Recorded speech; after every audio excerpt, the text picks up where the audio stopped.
ఓం శ్రీ సమర్థ సద్గురు సాయినాథ్ మహారాజ్ కి జై. శ్రీ సాయినాథాయ నమః. శ్రీ సాయి సచ్చరిత్రము మొదటి అధ్యాయం. ఈ అధ్యాయంలో గురుదేవతా స్తుతి, తిరగలి విసుట, దాని వేదాంత తత్వము మనం తెలుసుకుంటాం. గురుదేవతా స్తుతి. పూర్వ సాంప్రదాయానుసారం హేమడ్ పంతు శ్రీ సాయి సచ్చరిత్ర గ్రంథమును గురుదేవతా స్తుతితో ప్రారంభించుచున్నారు. ప్రప్రథమమున విఘ్నేశ్వరుని స్మరించుచు ఆటంకములను తొలగించి ఈ గ్రంథము జయప్రదముగా సాగునట్లు వేడుకొనుచు శ్రీ సాయినాథుడే సాక్షాత్తు శ్రీ గణేశుడని చెప్పుచున్నారు.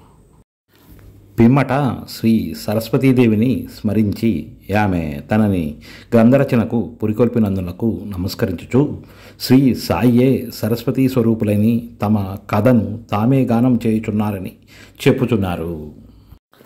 తదుపరి సృష్టి, శృతి, లయ కారకులకు బ్రహ్మ, విష్ణు, మహేశ్వరులను ప్రార్థించి శ్రీ సాయే త్రిమూర్త్యాత్మక స్వరూపులనియును సమర్థ సద్గురువులనియును వారు మనలను సంసారమును నదిని దాటించగలరనియు చెప్పుచున్నారు. తరువాత తమ గృహదేవతయగు నారాయణ ఆదినాథునకు నమస్కరించి వారు కొంకణ దేశంలో వెలిసి ఉన్నారు. ఆ భూమి పరశురాముడు సముద్రము నుండి సంపాదించిందనియు చెప్పుచు వారి వంశ మూలపురుషుణ్ణి స్తోత్రము చేసిరి. అటు పిమ్మట వారి గోత్ర ఋషియగు భరద్వాజముని స్మరించను.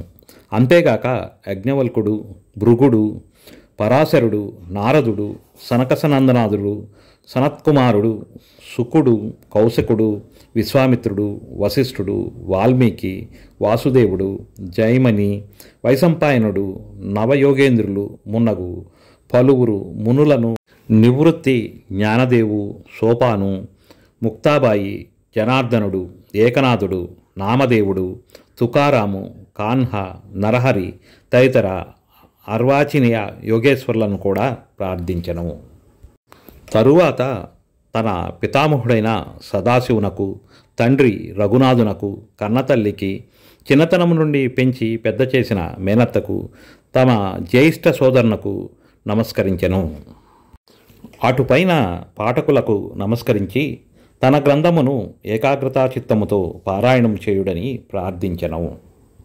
చివరిగా తన గురువు దత్తావతారము అగు శ్రీ సాయిబాబాకు నమస్కరించి తాను వారిపై పూర్తిగా ఆధారపడి ఉన్నానని చెప్పుచు ఈ ప్రపంచము విద్యయనియు బ్రహ్మమే సత్యమనే అనుభవమును తనకు కలిగించు శక్తి వారికే కలదని చెప్పుచు నీ ప్రపంచములో ఏ జీవులయందు పరమాత్ముడు నివసించుచున్నాడో వారందరికీ నమస్కరించెను. పరాశరుడు, వ్యాసుడు, శాండిల్యుడు మొదలుగాగల వారు చెప్పిన భక్తి మార్గాలను పొగడి వర్ణించిన పిమ్మట హేమడ్ పంతు ఈ క్రింది కథను చెప్పుట ప్రారంభించెను. 1910వ సంవత్సరము తదుపరి ఒకనాటి ఉదయము నేను షిరిడీ మసీదులో నున్న శ్రీ సాయిబాబా దర్శనమునకు కొరకు వెళ్ళి తిని అప్పుడు జరిగిన ఈ క్రింది విషయమును గమనించి మిక్కిలి ఆశ్చర్యపడి తిని. బాబా ముఖ ప్రక్షాళనను గావించుకొని గోధుమలు విసురుటకు సంసిద్ధుడగుచుండెను. వారు నేలపై గోనెపరిచి దానిపై తిరగలి ఉంచితిరి. చేటలో కొన్ని గోధుమలు పోసుకొని కఫిని చొక్కా చేతులు పైకి మడిచి పిడికెడు చొప్పున గోధుమలు వేయిచూ విసరసాగిరి. అది చూచి నాలో నేను ఈ గోధుమ పిండిని బాబా ఏమి చేయును? ఆయనెందులకు గోధుమలు విసురుచుండెను? వారు భిక్షాటనముచే జీవించేవారే, వారికి గోధుమ పిండితో నేమి పని? వారికి పిండి నిల్వ చేయవలసిన అగత్యము లేదే అని చింతించి అచ్చటకు వచ్చిన మరికొంతమంది కూడా నిట్లే ఆశ్చర్యముగ్ధులైరి. కానీ మాలో నెవరికి కూడా బాబాను ప్రశ్నించుటకు ధైర్యం చాలకుండెను. ఈ సంగతి వెంటనే గ్రామంలో వ్యాపించెను. ఆబాలగోపాలము ఈ వింత చర్యను చూచుటకై బాబా వద్దకు గుమికూడిరి. నలుగురు స్త్రీలు ఎటలను సాహసించి మసీదు మెట్లు ఎక్కి బాబాను పక్కకు జరిపి వారే విసుట ప్రారంభించిరి. వారు తిరగలి పిడిని చేతపట్టుకుని బాబా లీలను పాడుచు విసురుటకు సాగించిరి. ఈ చర్యలను చూచి బాబాకు కోపం వచ్చిన. కానీ వారి ప్రేమకు భక్తికి మిగుల సంతసించి చిరునవ్వు నవ్విరి.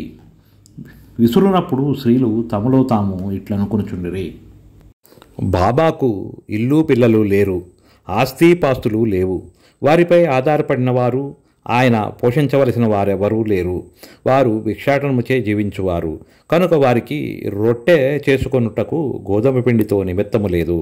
అట్టి పరిస్థితులలో బాబాకు గోధుమ పిండితో పని ఏమి? బాబా మిగుల దయాద్ర హృదయుడొకటి చేత మనకి పిండిని పంచిపెట్టును కాబోలు. ఈ విధముగా మనము వేరువేరు విధముల చింతించుచు పాడుచు విసురుట ముగించి పిండిని 4 భాగములుగా చేసి ఒక్కొక్కరు ఒక్కొక్క భాగమును తీసుకొనుచుండిరి. అంతవరకు శాంతముగా గమనించుచున్న బాబా లేచి కోపంతో వారిని తిట్టుచు ఇట్లనే, ఓ వనితలారా, మీకు పిచ్చి పెట్టినదా ఏమి? ఎవరబ్బ సొమ్మనుకొని లూటీ చేయుచుంటిరి? మీ వద్ద నుండి గోధుమలు వాడుకుంటున్నా ఏమి? ఏ కారణము చేత పిండిని గొంపోవుచుటకు యత్నించుచున్నారు? సరే, ఇట్లు చేయుడు, పిండిని తీసుకొని పోయి గ్రామపు సరిహద్దులపైన చల్లుడు. ఇది విని ఆ వనితలు ఆశ్చర్యముగ్ధులైరి, సిగ్గుపడిరి, గుసగుసలాడుకొనుచు ఊరి సరిహద్దుల వద్దకు పోయి బాబా యాజ్ఞానుసారము ఆ పిండిని చల్లిరి.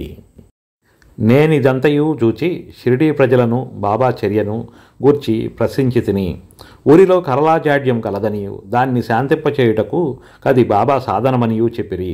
అప్పుడు వారు విసిరినవి గోధుమలు కావని, వారు కలరాజాడ్యమును విసిరి ఊరి కవతల ప్రారదోలితిరని చెప్పిరి. అప్పటి నుండి కలరా తగ్గెను. గ్రామంలోని ప్రజలందరూ ఆనందించిరి. ఇదంతయు విన్న నాకు మిక్కిలి సంతసము కలిగెను. దీని గూఢార్థమును తెలుసుకున్న కుతూహలము కలిగెను. గోధుమ పిండికి కలరాజాడ్యమునకు సంబంధమేమి? ఈ రెండిటికీ గల కార్యకారణ సంబంధమేమి? ఒకటి ఇంకొక దాని నెట్లు శాంతింపచేయును. ఇదంతయు అగోచరముగా తోచినది. అందుచే నేను తప్పక ఈ విషయమును గురించి వ్రాసి బాబాలీలను మనసారా పాడుకొను వలెనని నిశ్చయించుకొంటిని. ఈ లీలలను చూచి ఇట్లు భావించుకొని హృదయానందము పూరితుడిదైతిని. ఈ ప్రకారముగా బాబా సచ్చరిత్రను వ్రాయుటకు ప్రేరేపించబడితిని. అట్లే బాబా కృపాకటాక్షములచే ఆశీర్వాదములచే గ్రంథము నిర్విఘ్నముగా జయప్రదముగాను పూర్తి అయినది. తిరుగలి విసురుట దాని వేదాంత తత్వము. తిరుగలి విసురుటను గురించి షిరిడీ ప్రజలనుకొను రీతియే కాక దానిలో వేదాంత భావం కూడా కలదు. సాయిబాబా షిరిడీలో యందు సుమారు 60 ఏండ్లు నివసించెను. ఈ కాలమంతయును వారు తిరగల్ని విసురుచూనే ఉండిరి. నిత్యము వారు విసురునది గోధుమలు కావు, భక్తుల యొక్క పాపములు, మనోవిచారములు మొదలుగున్నవి. తిరగలి యొక్క క్రిందిరాయి కర్మ, మేదిరాయి భక్తి, చేతిలో పట్టుకున్న పిడి జ్ఞానము. జ్ఞానోదయమునకు గాని ఆత్మసాక్షాత్కారమునకు గాని మొట్టమొదట పాపములను కోరికలను తుడిచివేయవలను. అటు పిమ్మట త్రిగుణరాహిత్యము పొందవలెను, అహంకారము చంపుకొనవలేను. ఇది వినగానే కబీరు కథ జ్ఞప్తికి వచ్చెను. ఒకనాడు స్త్రీ ఒకతే తిరుగల్లో ధాన్యము వేసి విచురుచుండెను. దాన్ని చూచి కబీరు ఏడవసాగెను. నిపతి నిరంజనుడు యొక్క సాధుపుంగువుడ చూచి కారణమడగగా కబీరు ఇట్లు జవాబిచ్చెను, నేను కూడా ఆ ధాన్యము వలె ప్రపంచమును తిరుగల్లో విసరబడెదను కదా. దానికి నిపతిరంజనుడిట్టు బదులు చెప్పెను, భయము లేదు, తిరగలిపిడిని గట్టిగా పట్టుకునము, అనగా జ్ఞానమును విడవకము. నేనెట్లు గట్టిగా పట్టుకొని ఉన్నానో నీవును అట్లే చేయము. మనస్సును కేంద్రీకరించము, దూరముగా పోనీయకము. అంతరాత్మను రుచుటకు దృష్టిని అంతర్ముఖముగా నిమ్ము, నీవు తప్పక రక్షించబడదవు. మొదటి అధ్యాయం సంపూర్ణం. సద్గురు శ్రీ సాయినాథార్పణమస్తు.